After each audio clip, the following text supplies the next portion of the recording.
one more presentation now, and then we'll have a break. So Alex? All right, thank you very much. I'm going to talk about the students who fit into slightly different categories, and I'm just going to share my screen to do this. I've got a number of documents to put up here. I'm going to go with this one. Okay, now you can see that. Is it the full screen? Yes. Okay, all right. Now, these students here, okay, what we have is a number of overlapping things that might occur in students in Japan. We think it's about maybe 8% of students have a condition called dyslexia. I don't know the current estimate of ADHD, but it's very common for students who have ADHD to also have dyslexia. And there's, and it's also possible to have dysgraphia, and dysgraphia is about how you write and having difficulties actually producing writing. And then we also have dyscalculia, which is about the mathematic aspect of learning. And you also have a thing called dyspraxia. In the UK, it would be called dyspraxia. In America, it would be called developmental coordination disorder. And it might also be called that here, depending on who you're talking to. And so these students are the ones that have difficulty with picking up things. They have difficulty knowing where they are in space and time. They might be quite wiggly. They might have unusual pen grips and things like that. And as you can see from my diagram, it's possible for these things to intersect.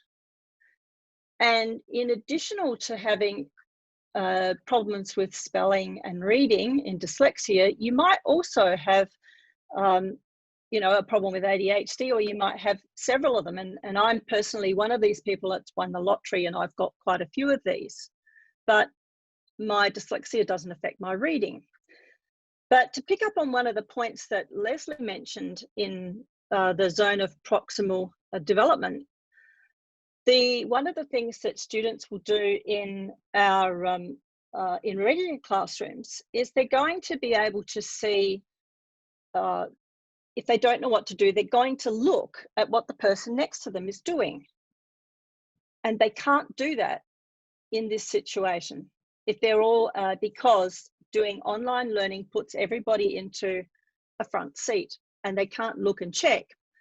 And one of the ways that I think might be helpful for those students to be assisted is the use of information checking questions, which are at the beginning reading the content, reading what are we going to do. Everybody says we're saying together, repeating the instruction together. And that might help those students to be able to understand and focus on what's going on. For students with ADHD, that is going to be a particular issue, being able to focus, and they and that is harder. But everybody either reading the instruction or repeating the instruction together will help students to do that. Another point that I'd like to pick up on from Naoko's presentation was, I liked the way that Naoko was up and moving and out of her chair, and she was going over to objects in the room. And for students who have ADHD, and also for students who have dyspraxia, that is a really important issue in terms of sitting still is very difficult. The longer a student with ADHD has to remain seated, the harder it's going to be for them to focus. And that, and to help them being able to move regularly, at least each 7 minutes or so, is going to help those students. Another thing that might help them, and I'm using one here, is a timing system. So for students with ADHD and dyspraxia and dyslexia, perhaps they have difficulty keeping an eye on the time, and they might feel anxious about it. And using a system like this, this package is called Time Timer. You can create timers so that students can see how long is left.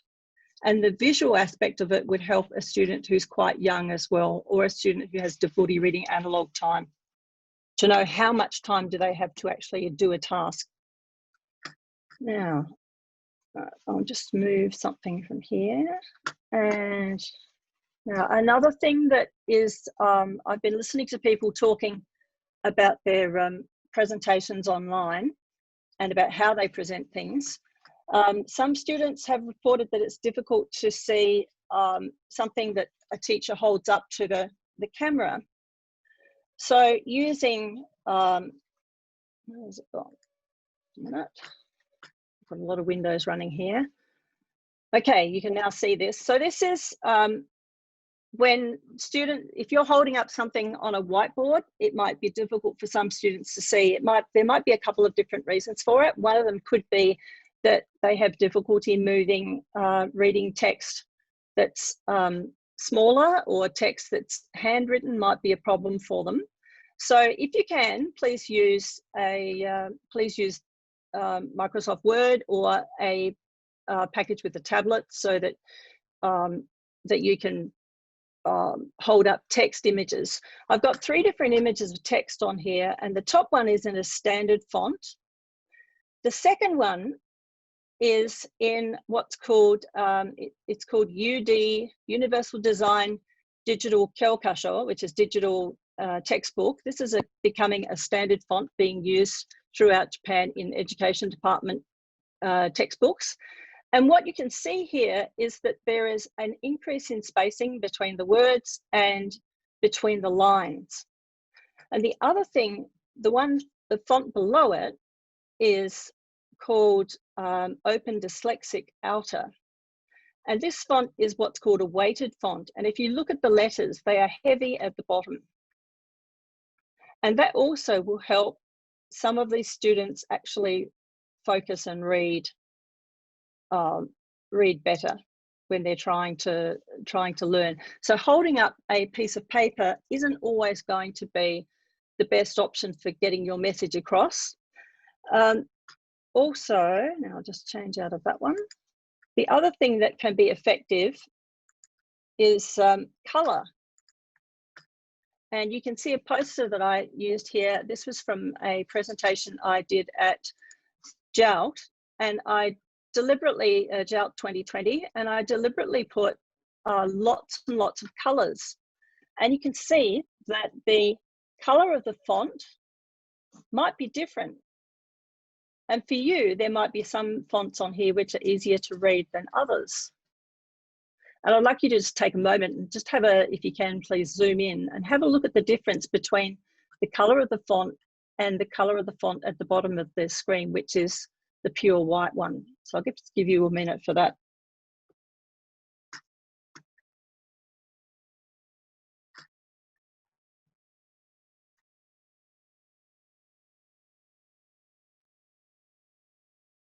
And I'll actually be sending you a PDF of this document, so you'll be able to read this in your own time. Okay, but color can make a difference for students. This is something also about using this Open Dyslexic font. I'm very keen on the use of haptic things, which are things you can touch and move for students. And what I'm comparing here is a homemade version of ABC bottle caps, and these are used using Open Dyslexic font, and then above them are some proprietary or store-bought caps. And I asked some teachers to show me which of these letters was B and which was D and which was Q and which was P, and they tried to work it out sort of by turning them around and sort of moving them up and down, but they eventually couldn't decide which of those 4 letters was actually which, and they were just out of a kit. Whereas if you look at the shape of this font here, this font immediately draws the eye to the bottom of it, so you can see quite clearly that these letters are distinct. And I've found that this is particularly useful for students who are who have difficulty focusing or difficulty with dyslexia. And I tend to use this in a lot of my presentations, and I use it also for making these materials. Share. Okay, and right here, so I have some of these here, which I've made it. I've made them at school, and I've just got a circle. I've just got a circle cutter, or otherwise, what I would do is I'd give the students would be given one of these with the letters on them, so that at home they can cut these out and do this bottle cap themselves. That's not what you call a tech answer, but it's that it is something that you could still do at home. For students could have as a takeaway. They can do it. They have their own set, so they don't touch anybody else's set. So therefore, you don't have any particular issues to worry about with coronavirus on that, because everybody can have their own set. And you can ask students to make words, or to you give them an image or some words on it. Then they can choose the letters, or you can ask them to find particular letters and hold them up. And they can make their name. Students love making their name with something like that. Now, why is this any better than a flat card? Well, this is better than a flat card because for the students, going back to the students with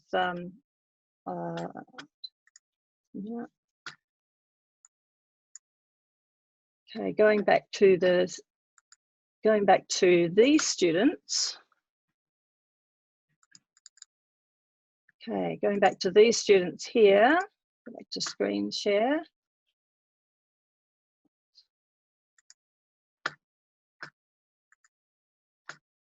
Okay, go back to here. Going back to this screen here, students who are in the dyspraxia group, and they may have difficulty with coordination. So being able to touch something and pick it up, they can work as fast as the other students can with these materials. Go back to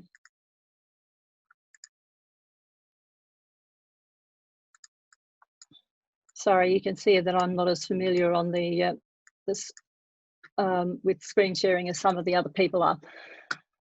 Now, the thing with dyslexia and with ADHD, ADHD is now pretty well known in Japan, and there are supports for teachers and students available. But dyslexia, which it does affect a lot of people, and it's something that people will keep hidden, and they may not want to talk about it. They may be very worried if their child has a higher level of speaking and a lower level of writing. And this is a genetic condition, so it does run in families, and I've seen that pattern in my family, in particular from parent level and my level, and in my children. And so people tend to keep it hidden, but there are now places where you can get assessment. And I've just heard today from Eriko Toto at the NPO, the non-profit organisation EDGE, that there will be training starting in about September. I believe there will be online training available for teachers who are existing teachers, and for continuing education, and new teachers from a university in Hokkaido will be offering training. And I think that's the first time that dyslexia has been formally picked up in undergraduate training in Japan. So I'm really, really excited about that happening. So you can also get testing done for dyslexia now, and that's available. There's a center in Osaka, the Learning Development Center in Osaka University Hospital has a Learning Development Center. There's the NPO EDGE has a Learning has testing available in English or Japanese for dyslexia. And out of that process, you can get something which can be shared by the parents with teachers, etc. And it will help students to do things like voice to text. And Phil, I wondered if you can actually run that small video that I sent to you. Would that be possible, please? Yes. Which video are we? It was the first one or second one? First one, I think. The one with the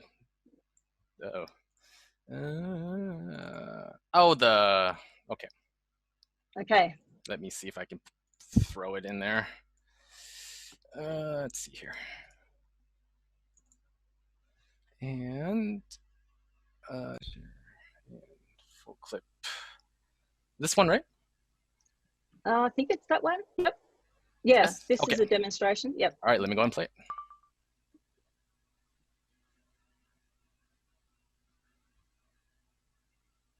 This is a demonstration of how text-to-speech works. Some students will have gaps in what they can read and write. By teaching them to use voice to text, then text to voice, they can see that they can communicate. Okay, and that's, yeah, that's... Now what I'm doing in this part is I'm dictating.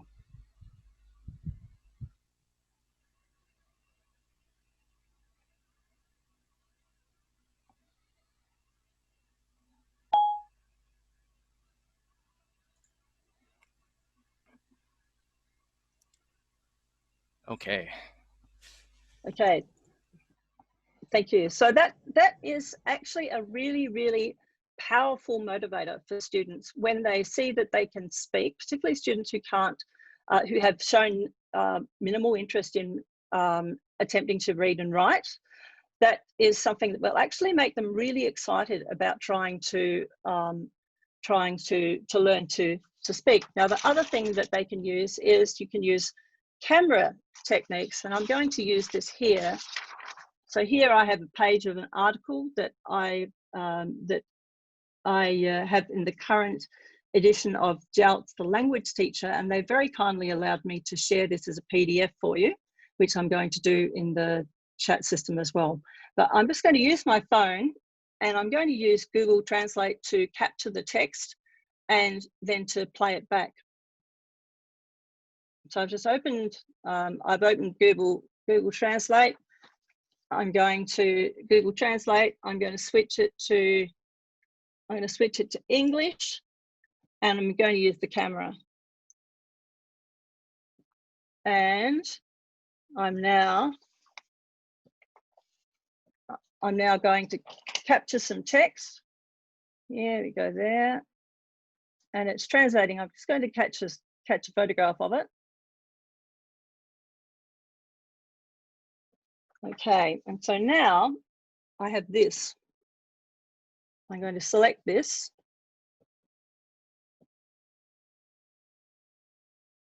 Okay, I've got the part that I want, and I'm going to go.